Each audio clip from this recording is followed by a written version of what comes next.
The host, thank you so kindly for being a part of the show. We are going to have a great show for you today. Those of you that are on YouTube, please give us that thumbs up, get that algorithm going. Those of you that are on Twitter, please make sure and follow Egberto Willies. Please follow at Egberto Willies on Twitter. Likewise, please remember, por favor,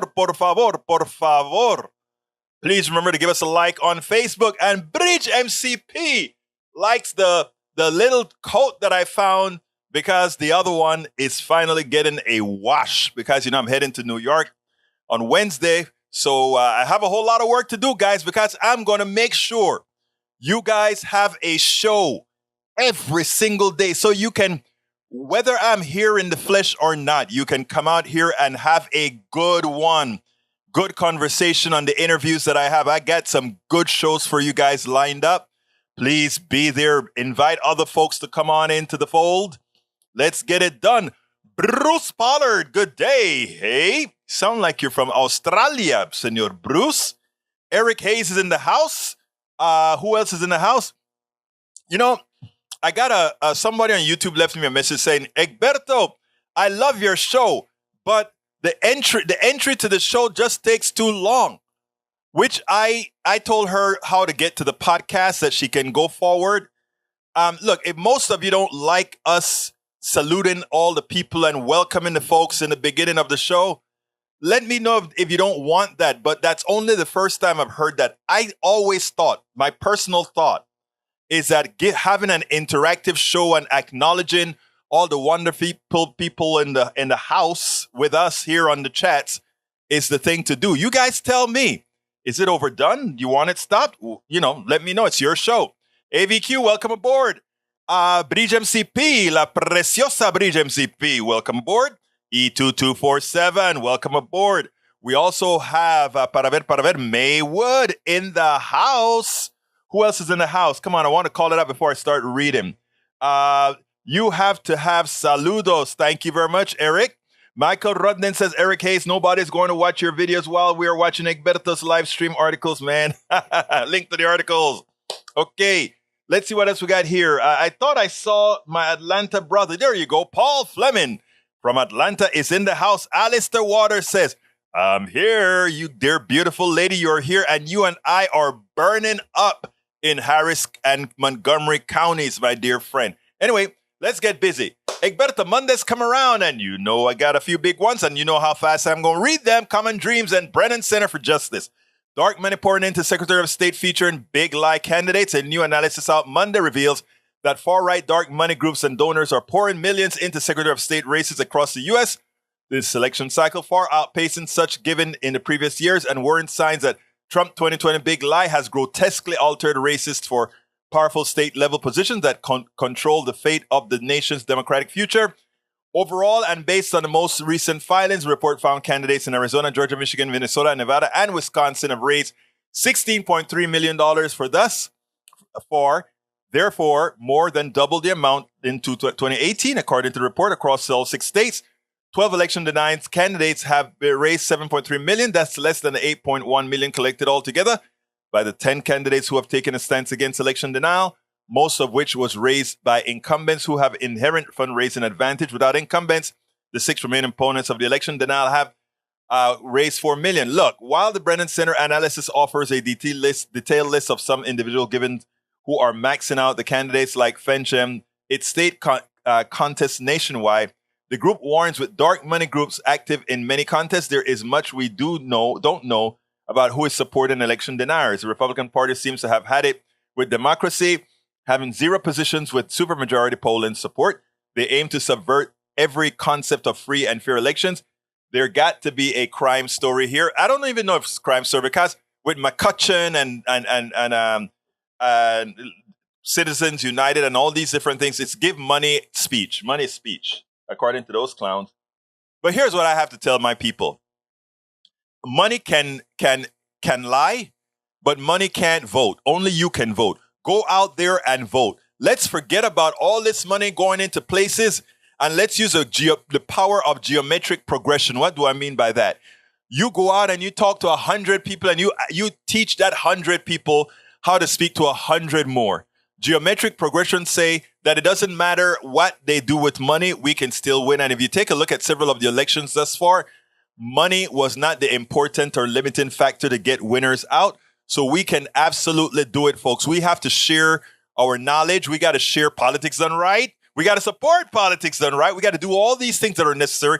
When I'm saying politics done right, when I say politics done right, what I mean is independent. What is it here? Independent media. That's what I'm talking about, folks. So that is what we got to do. Let's get it done. Brennan Center of Justice Finance, another one from Rudden, financing of races for offices that oversee election August 22nd campaigns based on election denial have racked up primary wins and financial support from outside groups and donors. I saw that. I'm not going to read that one in its entirety because we get the point. But please, folks, vote, vote, vote. And if you hear somebody says my vote don't count, explain to them why. If you hear them say, I just not going to vote, it doesn't make a difference. Tell them that their vote is, their non-vote is equivalent to the vote for the other side times 2. All right. Military times. What are military burn pits? And why are veterans worried about them? Until the mid-2010s, burn pits were commonly used in Iraq, Afghanistan, and other overseas locations to dispose waste collected on military bases. That included items that produced dangerous toxic smoke when burned, such as plastics, rubber, chemical mixtures, and medical waste. In some locations, the fires were massive operations. At Joint Base Bulad, one of the largest military bases in Iraq, the burn pit covered nearly 10 acres, with the resultant smoke passing over the entire base as winds shifted. 10 acres? Wow. Military Times began reporting about service members returning from war zone with unusual respiratory illnesses they believe were linked to the toxic fumes. Since then, numerous studies and reports have suggested links between the poor air quality and rare cancers found in increasing numbers in 9/11 veterans. And to think that these guys are trying not to pay the bill, right? But you know, that's what we do. We send our folks off to war, but we don't compliment them. The Department of Defense has estimated nearly 3.5 million troops from recent wars may have suffered enough exposure to smoke-caused health problems.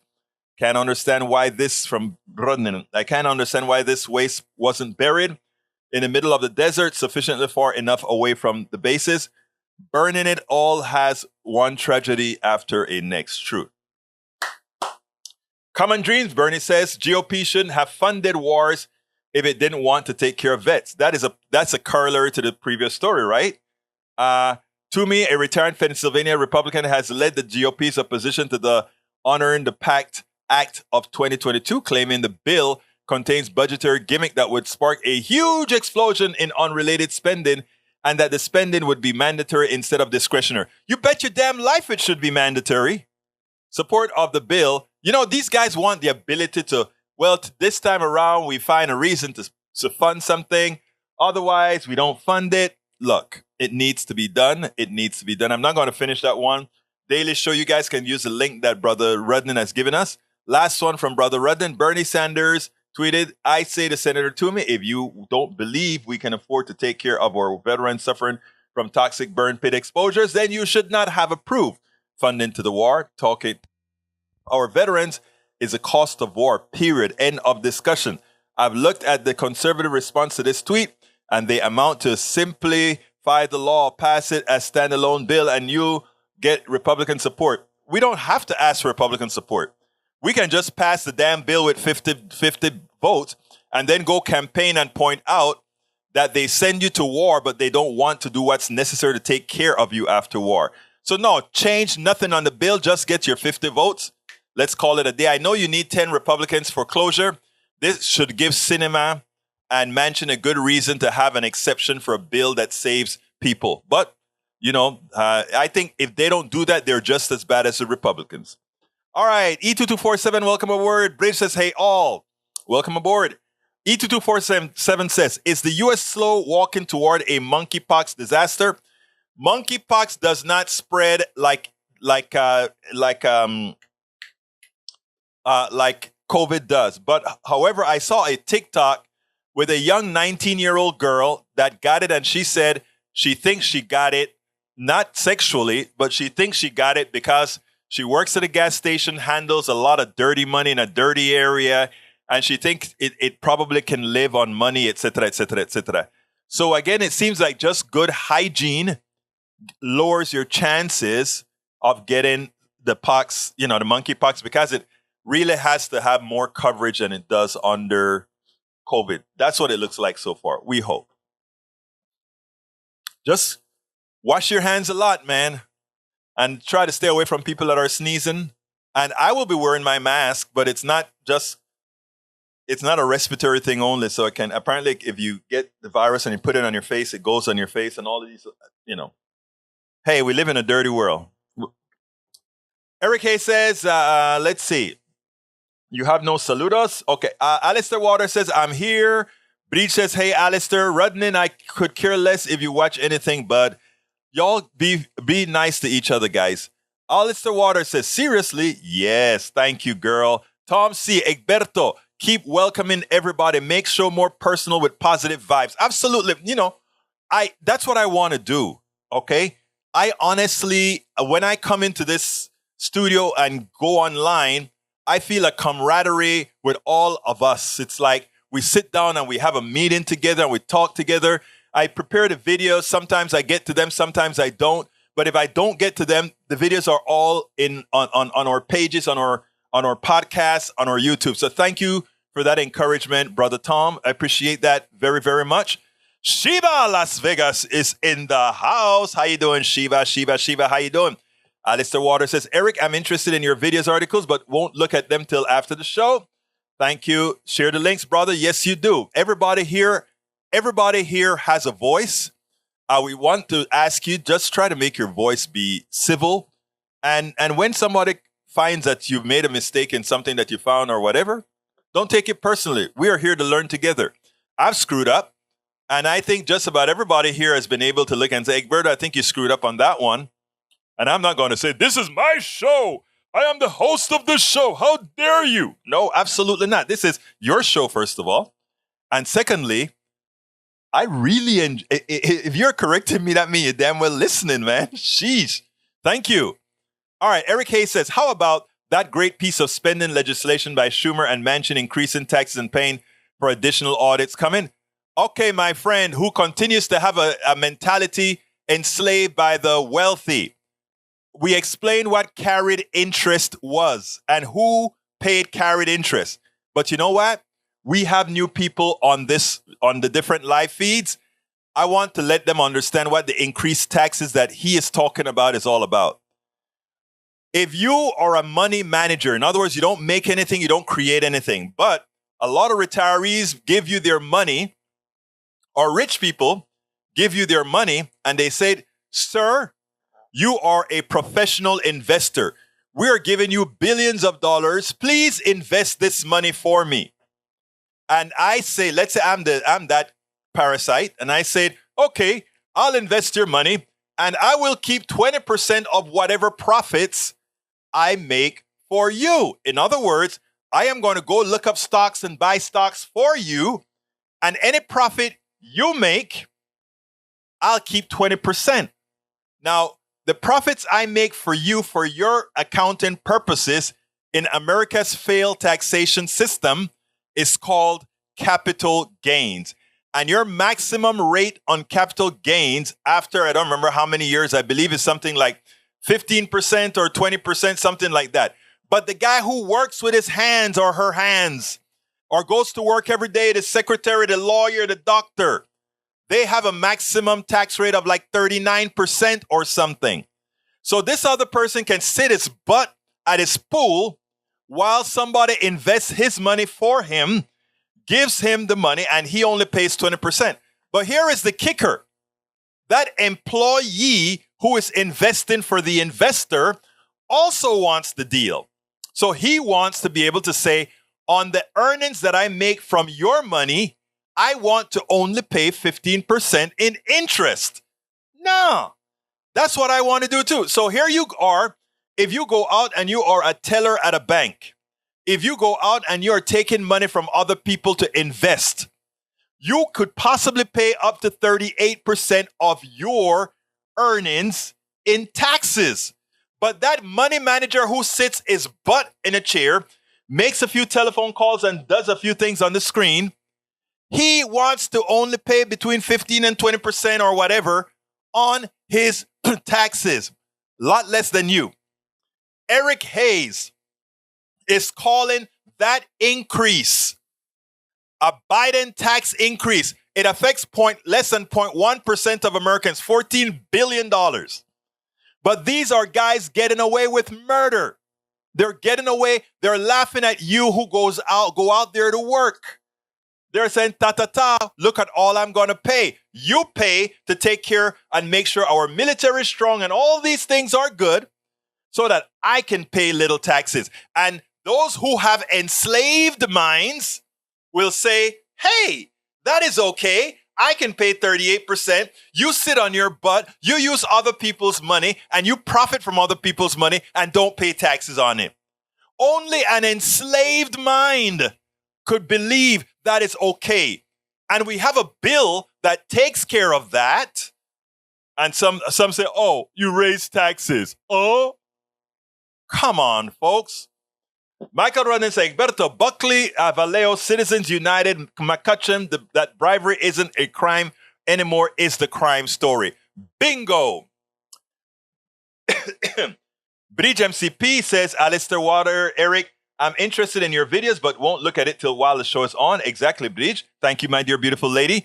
Agree with Tom C. about intro, Egberto. Thank you, my dear beautiful Alistair. Bridge MCP says, what pandemic? Now it's a pandemic. No, the monkeypox is not a pandemic, nor is it an endemic. Is it endemic, what you call it? Yeah, it's neither.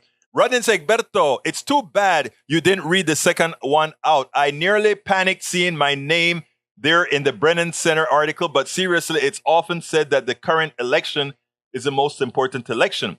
When one party is either delusional enough or power mad enough that they are threatening two and free and fair elections, that axiom is most truly. Hey, I'll go back up and read it later, brother. Paul Fleming says, forget all polls. We need to vote like hell and take nothing for granted. That's the statement of the day. Paul Fleming. We need to vote like hell. Let's add a corollary to Paul's statement. Not only do we need to vote like hell, we need to ensure all our relatives, families, friends, etc. vote like hell and vote appropriately. If they're going to vote like hell but vote MAGA, they're voting against their own interests. All right, let's see. Para ver. Alistair says, thanks for sharing, Bridge. We got Carl Cox says, how can anyone vote Republican? Well, you know how. They don't care about anyone other than the mega corporations who pay them big bribes, according to Carl Cox. Okay, Macaron says, Egberto, yes, I mentioned that my commentary was only on a couple topics. I felt that the repeats for more information were necessary, but it's okay to skip over them. Hey, brother, I like all the stuff you bring. I like all the stuff all you guys bring. Paul Fleming says, most schools are making wearing masks optional. What do you think? Look, they can wear mask optionals, but I would much rather it not be optional. But again, that creates all the stories and the distraction because America, unlike many foreign countries don't have the vaccines. Panama don't have a lot of vaccines. And Panama don't have near the rate of COVID. You can see everybody wearing their masks throughout. Some of them don't wear it right or whatever. But the mere fact that the preponderance of people are wearing masks, we have a very low incidence of people dying from COVID. America, the big country, the big popular first world country, the biggest per capita death in the world. We must be smart, huh? But he says, Egberto Willis, monkeypox does spread through sneezing and clothing compacting and, of course, sexually. Did I say it didn't spread sneezing and clothing? If I said that, please correct that. I knew it did by sneezing. I think somebody already told me that in the last show. If I implied that wasn't the case, forgive me. All right. Don't touch your face. You're right. You're right about that, Eric. Paul Fleming says the tax increase is coming for those making over $400,000. Exactly. Where it should be. Actually, it's not even, and even those making $400 may not necessarily see that tax increase. DHS from Macaroni, the basic reproductive number of monkeypox is generally estimated to be approximately 0.57 to a maximum of 1.25. That's the speed of with it transmissibility. However, monkeypox, the current outbreak has not been determined. Any RO value of less than 0 means the disease will not become a pandemic. it will burn itself out after initial spread. That said, a vaccine is coming in the months ahead. Actually, the vaccine is already out. It's just sitting somewhere in Europe, and I think they've already started bringing it in, and I think New York got quite a few dosages already. All right, let's see what else we got here. Alyssa Waters says, where are those numbers from? Eric Hayes says, it's okay to lie, period. Taxes go up, not down. This is the point. All right, you don't get the point. All right. I'm not going to get into that right now. From Paul Fleming, because Biden caught COVID 2 times, Trump is putting out there that Biden has dementia. Trump needs to be put in a retirement home. Let's clear something up. Biden did not get COVID twice. Biden got COVID the way, and I did my research on this because I didn't take COVID, but I made sure my daughter had it because of her stroke situation. Neither did Linda take the Paxlovid. Both of us weathered the storm. The problem with taking Paxlovid is what it does is it blocks the mechanism of duplication of COVID. So while your body is fighting COVID, you also have chemicals in your body that's preventing COVID from duplicating. Because what a virus does is it goes into the DNA of a cell and it says, okay, make me. Because a virus cannot reproduce on its own. It needs a cell, a living cell to infect. And when it goes and it infects that cells, it tells that cell's DNA, hey, make a whole bunch of me. And that's what your cell does. And that's the process that's interrupted by Paxlovid.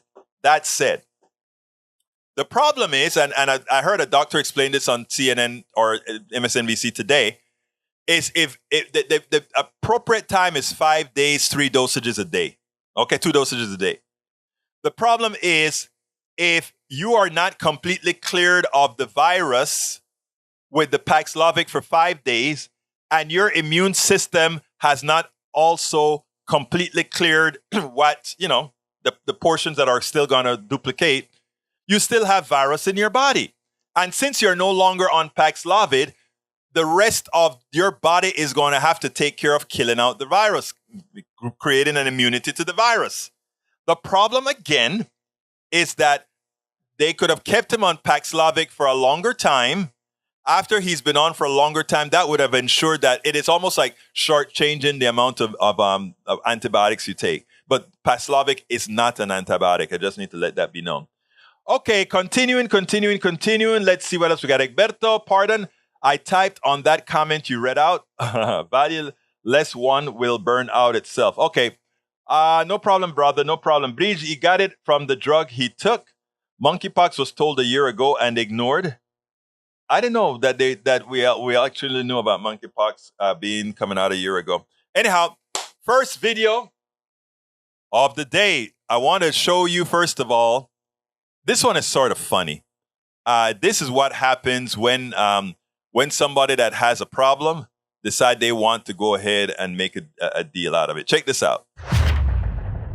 Alleged pedophile Congressman Matt Gaetz, he decided to really give it to Pence. Oh, Pence cannot win. Who cares? The silent thing nobody's talking about is Pence doesn't stand a chance. Well, it turns out that Pence's guy went on to CNN, Pence's chief of staff went on to CNN, and he really threw some shade on good old Matt Gaetz. I want you to listen to this, and then we'll take it on the other side, because this one is a doozy. Republican Congressman and Trump acolyte Matt Gaetz went out of his way recently to bash Mike Pence's chance at a presidential run in 2024. Let me just say what everybody here knows. Mike Pence will never be president. Nice guy, not a leader. The vice president's former chief of staff didn't have any trouble offering up this pretty stinging response. Well, I don't know if Mike Pence will run for president in 2024, but I don't think Matt Gaetz will have an impact on that. In fact, I'd be surprised if he was still voting. It's more likely he'll be in prison for child sex trafficking by 2024. And I'm actually surprised that Florida law enforcement still allows him to speak to teenage conferences like that. So I'm not too worried about Matt Gaetz. Ouch. Ouch is really the word. Ouch. Oh, by 2024, this little punk will probably be in jail. You know what? There's a darn good possibility that that will be the eventuality. So he may want to hope that he can get a Donald Trump into office, because maybe a Donald Trump in the office is the only way for this guy to stay out of prison. And remember, again, it's only Donald Trump that would likely give him a pardon. No other Republican would, and definitely no Democrat or progressive would. Wow. That one was a doozy. Made a lot of sense. Well, folks, I hope that was funny enough. That was a funny part of the day, okay? Now, the other piece that I want to play right now is going to be about Donny Deutsch, a message that Democrats need to really, really start pushing. You have to start pushing that these guys are really, really evil. And I'm not saying I'm a very civil guy, but anybody who goes ahead and votes against giving health care to people, to patriots who fought our wars, and then go out there overseas and inhale all kind of crap, to police officers that sit on a pile of burning debris and inhale all these things, and then somehow you don't support them with health care? That is the utter definition. Sorry about that. That is the utter definition of evil.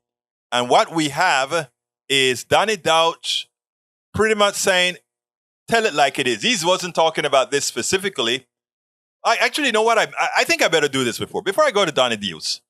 I better go to Rick Wilson, because he's the one who really spoke about the state of the Republican Party. Let's go ahead and do that one, and then we'll take it on the other side. It is amazing. But you know what is more amazing? That we have on video folks that go on to Fox News and lie to their people, and then go to the January 6th Senate Commission to actually confess, is what I should say, to testify. And because they're under oath, they're required to tell the truth. And then at the same time to ensure that these people continue to be ill-informed, disinformed, misinformed. Fox News carry only select portions of the January 6th committee hearings. It's amazing that concerted effort that Republicans in general, their propaganda engine, Fox News and all the others, how much they do to keep their people uninformed by lying on the network, even as they have to tell the truth when under oath. Check this out, and then we'll take it on the other side. Mr. Trump unequivocally authorized up to 20,000 National Guardsmen and women for us to utilize should the second part of the law, the requests, come in. But those requests never did, as you highlighted. Let me be very clear. Both of you said this under oath, under the threat of a penalty of perjury to the committee? Oh, absolutely, Sean. Under threat of oath. Perjury. Absolutely, Sean. Unequivocally. Not a lot of wiggle room in those statements. Since January 6th, Donald Trump and his allies, like Kash Patel, who apparently wears a custom Kash Patel lapel pin with a $sign on it, have repeated this utter lie over and over, that the ex-president authorized the National Guard to defend the Capitol from the mob in the days leading to it, and then he ordered them to go in. Well, now the January 6th committee has released definitive proof debunking it. This is testimony under oath. One of the very men you just heard spreading the lie with Sean Hannity on Fox News last month, Donald Trump's acting Secretary of Defense, Chris Miller. I just want to be clear here that since then, in February of 2021, Mark Meadows said said on Fox News that, quote, even in January, that was a given. As many as 10,000 National Guard troops were told to be on the ready by the Secretary of Defense. Is there any accuracy to that statement? I'm not from my perspective. I was never given any direction or order or knew of any plans of that nature. So I was surprised by seeing that publicly, but I don't know the context or even where it was. No, there was no, we obviously had plans for activating more folks, but that was not anything more than contingency planning. There was no official message traffic or anything of that nature.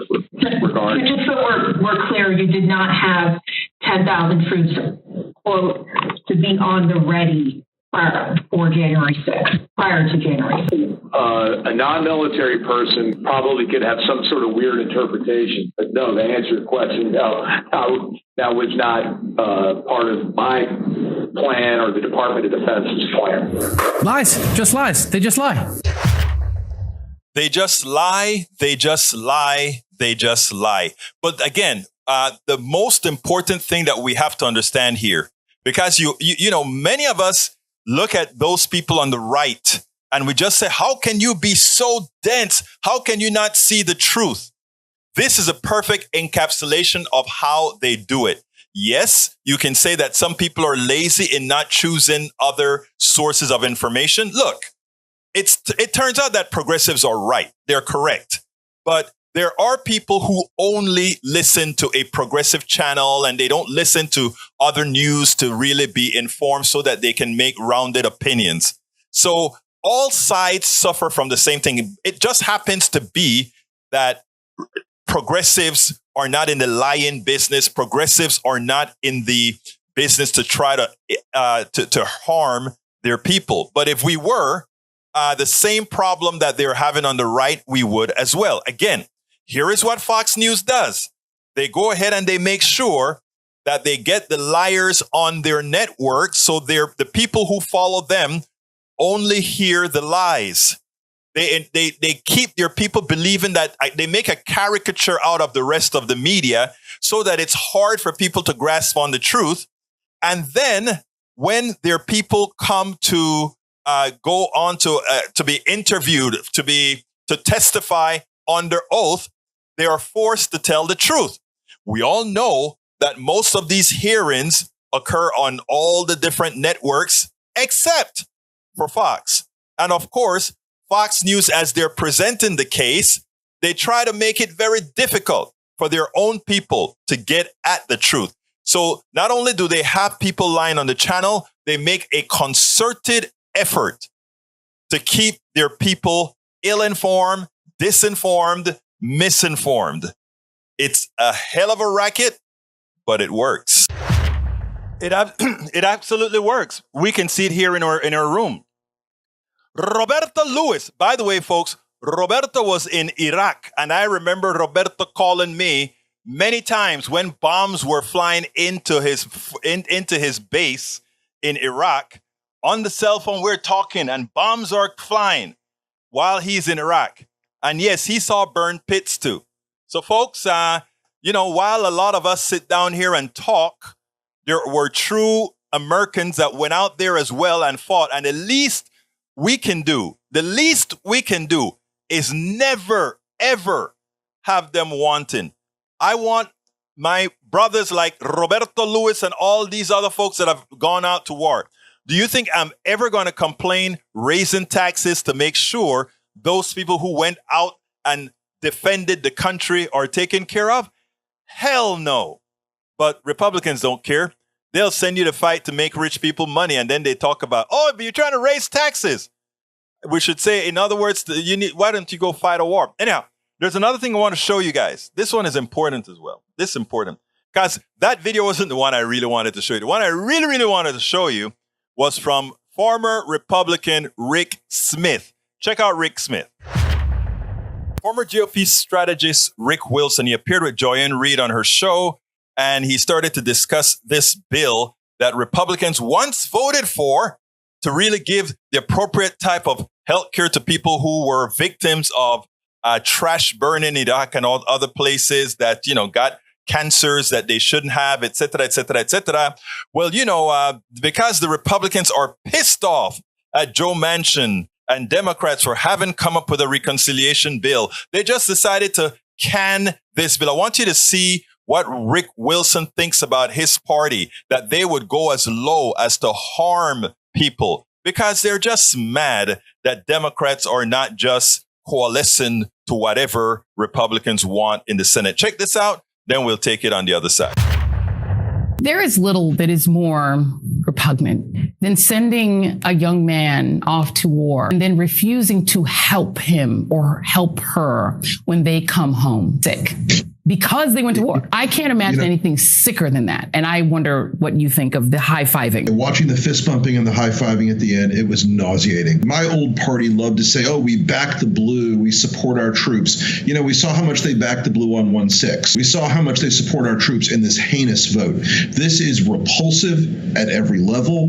Their excuses for it ring completely hollow. They have no reason to do this. They have taken a shot at our troops as effectively as an armed enemy. They want these young men and young women who were exposed to chemicals in the war zones of many different American engagements overseas. They just don't give a damn. But there is nothing that these families can do except stand up this November and eliminate this Republican majority, send Mitch McConnell packing, and bring this bill back, because these folks deserve this. And a few months ago, the Senate voted for it, but now they've decided to politicize it. They're not punishing Joe Manchin and Chuck Schumer. They're punishing people like the Zaire family. The whole Iraq war debacle began with a lie from the Bush administration that connected it to 9/11. You're right. There's a long arc of exposure to volatile chemicals and plastics that are burned in an uncontrolled way that cause damage to people who are around them. This is not a debatable thing. The science is absolutely done and settled on this matter. And the people that believe that the firefighters who served on the pile on 9/11 shouldn't have been taken care of, and the people that believe that these soldiers who are around burn piles in Iraq and Afghanistan and even on U.S. military bases should not get treatment while they were in service to this country, putting their lives at risk. It is absolutely repugnant. And I'm sorry, but the fact that they went on the floor and thought it was a great thing and they're fist bumping and high-fiving and laughing, it is a display of the absolute moral collapse of the Republican Party as it used to be, and it has been replaced by something grotesque and venal. They are celebrating, these senators, stripping needed medical health care resources from the men and women who had to pay the price for decisions that were made in that very body. I'm totally unsurprised to see Ted Cruz and Josh Sprinter Hawley in that crowd. What do they have to celebrate? Do they have to celebrate some 30-year-old former, soldier, some former enlisted man or woman dying of exotic lung cancers or exotic respiratory diseases? Is that what they're celebrating? Are they celebrating the fact that they owned the libs in some way? Are they celebrating the fact that they're going to show Joe Manchin a thing or two about how power works? There is something broken and sick and wrong with these people. And again, Joy, the only solution for this is to raise the political cost of doing this kind of cruel and horrible thing and vote these sumbitches out. And by the way, when you see their ads touting how much they love the troops, how much they love veterans, how much they love the soldiers and the troops, just know that it's BS. Call BS on it, because they're spending money to lie to you. Yes, it's totally, it's a scam and a lie. It's a scam. It's a lie. It is repugnant. Vote them out. Vote the SOBs out. That coming from a former Republican who now wants his party excoriated, wants his party entirely out of power. And you know what? You all have the power to ensure that we don't keep fascists in power. Politics done right depends on you to keep doing what we do. What do? We make sure to keep, number one, the internet seeded with blogs and information to counter the right and to present what progressives represent for the benefit of us all to everybody, so that it's not misread, misled by any other entity. We make sure and populate that internet with blogs, with videos, with all these other things to make sure that we are informed and to counter everything that you normally hear that are lying at the right. We also make sure to create articles in magazines, articles in newspapers all around the country to ensure, again, that our message gets out there. Last but not least, we also write books. As you see it, Class Warfare, the Only Resort to Right-Wing Doom, How to Make America Utopia, are two of the many books that I've written on these issues. So please support us in one of many ways. Numero uno, you can support us at PayPal, either one time or monthly. Go to politicsdoneright.com/PayPal. You can support us on Patreon. That is politicsdoneright.com/Patreon. Patreon is spelled Patreon. You can support us by becoming a part of our YouTube channel, going to politicsdoneright.com/YouTube, or you can support us in many other forms that you can find at politicsdoneright.com/support. Be sure to visit our store, politicsdoneright.com/store, and get our books at politicsdoneright.com/. Okay, politicsdoneright.com/books. And don't forget, folks, I'm going to Netroots in Pittsburgh. Please support it at our GoFundMe, politicsdoneright.com/Netroots. politicsdoneright.com/Netroots. That's my GoFundMe for Netroots. And by the way, my new book that I'm writing one chapter at a time, up to chapter 7, I believe. Tribulations of an Afro-Latino Caribbean Man. Racism Didn't Stop My Smile, Hope, or Journey Forward. And this is for everybody. But let me tell you something, man. I'm starting to get into the story now where I talk about when I'm forming businesses, when I was going to conferences to actually, because again, the business that I'm in was one of those things, software development in a high-tech industry and working all on my own. Think about that. Think about what with the preconceived notions of some.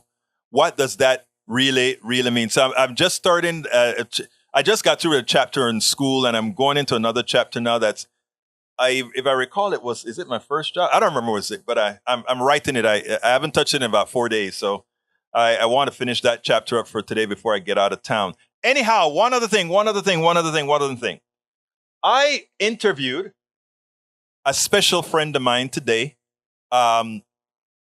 Rick Sanchez. You remember Rick Sanchez used to be that guy who he was the first one to use Twitter effectively during his newscast, where he had an interactive flow with his TV listeners.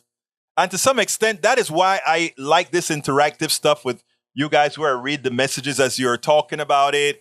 And sometimes if I can focus in, I go ahead and put that out. But let me just go ahead and stop talking and put Rick Sanchez on, because I'm not giving you the full interview. That one is going to play sometime later after I played on Pacifica. But he ended the last question that I asked. The ending I thought was one of the most moving endings. And I could swear I loaded it here, but it doesn't look like it's loaded. So let me go ahead and pull that up. There we go. Former. Yeah, I did load it. All right, here we go. I want you guys to listen to this.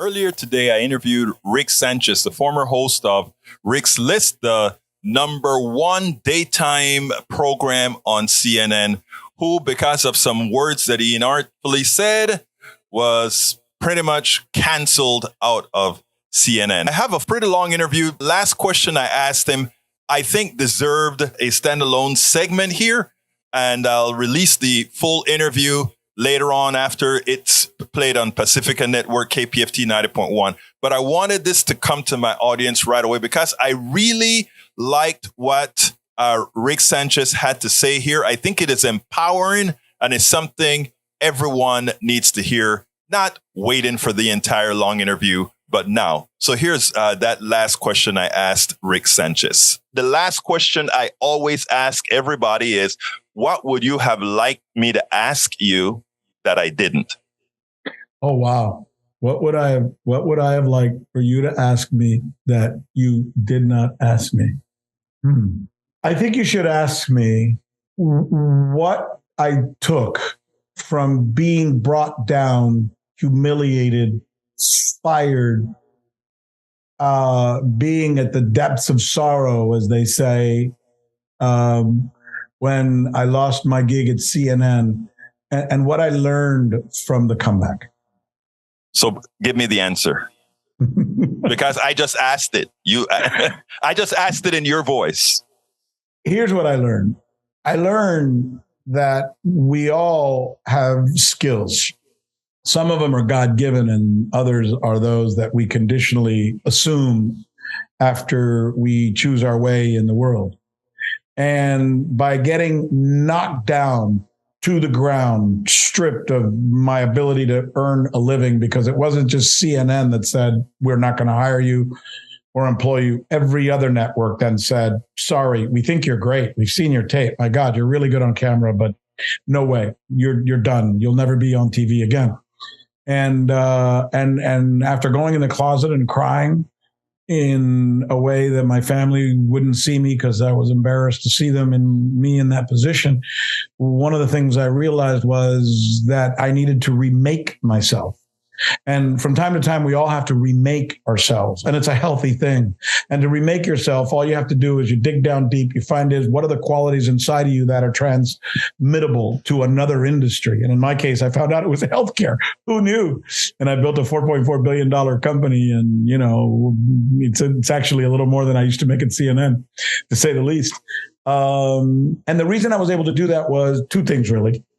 What are the skill sets that we all have that we're never actually asked to use because we're comfortable where we are? Mm-hmm. So it's being thrown that level of discomfort that brings it out in us, and which makes us stretch ourselves to become someone else, someone perhaps even bigger than what we used to be.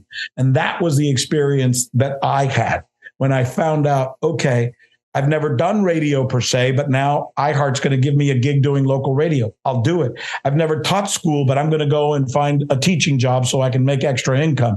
I've never done a show in Spanish, but now I'm going to host a show in Spanish. And I will have 4 jobs, but within those jobs, I will find those skill sets in me that I will then be able to transfer to become the new, perhaps better Rick Sanchez. And I did, and it worked, and I'm better off for it. Rick Sanchez, an Emmy Award winner who was host of CNN's #1 daytime show. Thank you so kindly for having been on Politics Done Right. Thank you. Muchísimas gracias, hermano. Igualmente. His story is amazing. We have a much longer interview that I'm going to play likely sometime this week. But anyhow, the last story of the day, the last video of the day is with Donny Deutsch telling Democrats, brothers and sisters, this is how you win 2022. This was supposed to be a year that Democrats didn't stand a chance. It's going to be a blowout. Well, you know what? The generic poll now says that the Democrats are ahead in the generic poll. Of course, there's a lot of work left to be done. There's a lot of time to the election. So there's much, much more that's left to be done. But when it comes to letting Americans know exactly what their choices are in November, Donny Deutsch, I really love what he has to say. It's been common knowledge, or it was acceptable knowledge, that it's always the economy stupid. It's always the economy stupid. Well, Donny Deutsch has kind of changed that. Just maybe it's all about crazy stupid. Check this out, and then we'll take it on the other side. Donny, the problem for the whole of us, though, is that the violence and the threats and the hatred endanger all of us. There's a direct line between the ideology and the current Homeland Security issued warning of an uptick in threats of domestic violent extremism. It's around the grievances over the election. And I think in Pennsylvania, you've seen some of the extremist groups marching openly in broad daylight on the streets. I don't know that anybody except the militia groups themselves wants to live in that country. How do you, in your view, sort of take this message mainstream and make people understand that's the choice? I think it's exactly what you just said. Let me also point out one more thing about our friend Mastriano. He obviously was part of January 6th. He got buses organized there, and he likened it. These were his words in an interview to Hitler's Reichstag and the fire and the rise of Nazism, and kind of drew those parallels himself. This is what we're talking about. I think you have to scare the hell out of people. I think those 40% have to understand that are still voting for Mastriano. He has come out and he has said, look, with one stroke of my pen, I will be in control of the elections in this state. I will be putting in the head of elections, and I will overtake all of the voting machines with one stroke of my pen. This is what he's saying. Autocrats and fascists tell you what they're going to do. The thing about Donald Trump that we figured out years later is he tells you what he's going to do. He told us he wasn't leaving office peacefully. We don't, so all we have to do is listen and continue to amplify. But the Democrats, they've got to put all of this in one bucket. That's why I referenced even the J.D. Vance thing before, which is off point from here. But this level of crazy insanity, and I'm going to say it again. I know James Carville said it's the economy, stupid, but in this election coming up in the midterms 24, it's crazy, stupid. Make it about crazy. In generic polls, in generic ballot polls, the Democrats are winning by 5 and 6% across most polls. And this is against 50-year inflation, a 50-year stock market low, a very, very humbled economy. So what the Democrats have to do, and the Lincoln Project does it, but the Main Street Democrats have to do it, is show and scare the hell out of people saying we cannot have these crazy fascists in power. But it's not just about scaring people. It's about legitimately explaining to them why they should be scared if we have a takeover by these nuts that are currently running the Republican Party. But it's deeper than that. I mean, you notice Donny and several people have been noting that the generic poll has really turned in many instances towards Democrats by 5 and 6 points. I did a little bit of research on that. And what I found out is that the generic poll using registered voters have made that big turn. The generic poll using likely voters, and however likely voters are defined, doesn't quite show that margin. I think the average margin is quite a bit less than that, if not the Republicans having a slight lead in the likely voter poll. What we have to do, or what Democrats have to do, what progressives have to do, is turn those registered voters into likely voters, into definite voters, because you can have whatever sentiment you want. You can say, I prefer to have these progressives running the show. But if you're not willing to go out and vote, it doesn't matter what you want. Your non-vote, in effect, is a vote for the people who will do you harm. And that is something that we have to get into people's minds. A non-vote is actually a vote, a double vote on the other side. Michael Rudnin says the narrative democracy versus authoritarianism is one that conservatives can understand. Do you want free and fair elections? One citizen, one vote, even if your candidate loses? That's what's on the line. The thing about it is conservative is a minority position. So I cannot see true conservatives who know that because of their policies, they are unlikely to win a general election again. My hunch is that they won't support. That's why they currently don't have a problem supporting anti-democracy, because the conservative position is untenable. First thing I did when I moved was masking sure I was registered to vote, and I did. Bridge MCP says also, what is it with white nationalists? Paranoid much? Very much so. Melanie Keelan says, getting in late. Melanie, it doesn't matter if you're late, girl. You're here. Thank you. All right. Carl Cox says, the leadership of the Democratic Party more worried about special interests, money than fighting for the little guy. That is the neoliberal portion, I think, is that. Well, you inferred that by saying progressive like AOC, Sanders, Warren want to fight hard. Daniel replies to Bridge MCP. I won't read that. Michael said, I voted absentee this primary. Whoop, whoop. Very good. Very good, my brother. Very good, my brother. Let's see what else here that I'm missing. Bridge said, it's not your body parts, Daniel Ledo. Exactly. Thank you, Bridge. Take agency. Why do we want to take agency away from a woman's own body? I don't. I don't. If men want to take agency, go find a way. Let's modify a man's body so he can carry a kid. We like to deposit. We don't like the pain that comes after the deposit. Come on, guys. Grow up. Leave women alone. Let women do what they will with their body. It's theirs. We can't ask them to do something. We can't. We just cannot. It is immoral for us to do that. It's immoral for us to tell a woman, you must continue with that pregnancy even if it kills you. It's immoral. It's immoral for us to say, your daddy raped you, your cousin raped you, your uncle raped you, the stranger raped you, your friend raped you. But I'm sorry, you got to carry that you have to live with that indignity for life. And for those who say, well, you can always give up the baby for that. Look, when a mother produces a baby, yes, a lot of folks can do the abortion, but there's always, and this is what people who put up for adoption have said, there's always something there. You gave something up that you didn't want to. It's insane to tell a woman what to do with her body, says Roberto Lewis. You're absolutely right, sir. You're absolutely right. Breed says, Egberto Willies, men try devices that mimics menstrual cramps, can't handle it. I know. Look, I respect the power of women. In fact, I'm at the point in life where I've said, men have been in control of this world for several thousand years. Let's give women a try. I mean, we'll probably have a more civil world not because women can't be bad too, but because of their lived experiences in the aggregate. Notice I didn't say absolutely, in the aggregate. Daniel Ledo says, let women murder their babies. You are taking the moral high ground, all right. Wow. Again, Daniel Ledo, for it to be murder, one has to believe that is a human being at inception. No. Naturally, women abort babies all of the times. Who do you blame for that?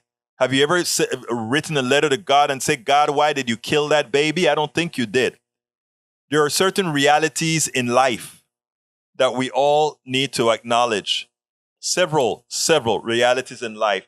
Those of you that are listening to us, please remember to support the program. politicsdoneright.com/support is where you can find all of the support links.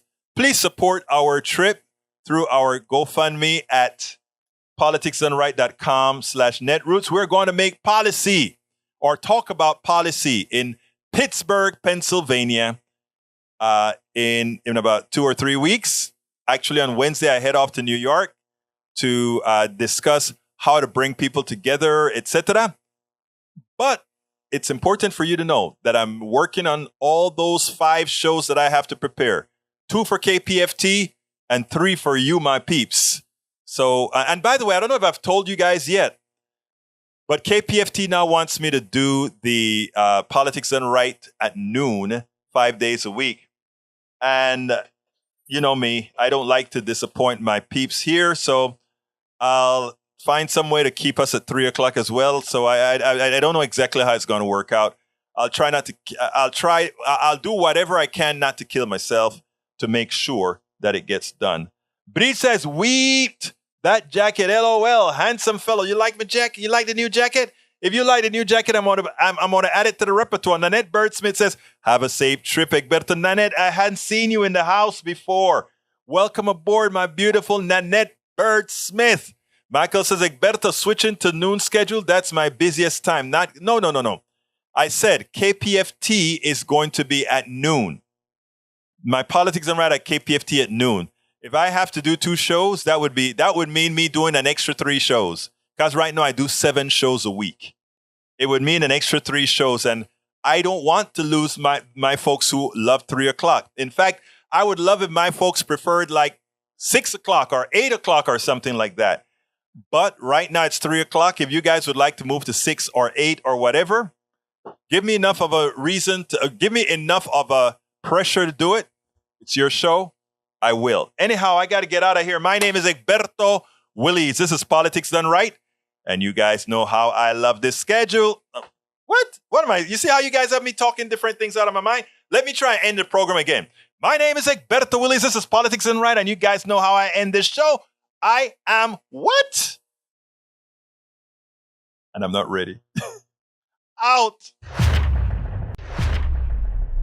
We spend a lot of time deconstructing the news, trying to parse it into a form that everybody can understand. We try to find those little nitpicks where it flies above the fray, etc. If you really like these videos that we do, I want to ask a big favor. Please go ahead, number 1, subscribe to our channel, and number 2, please join if you can. Thank you so kindly for watching. Keep watching. Please remember to share. We must populate the entire internet with our progressive message, a message that we know is what most Americans say that they want. So help us, please join.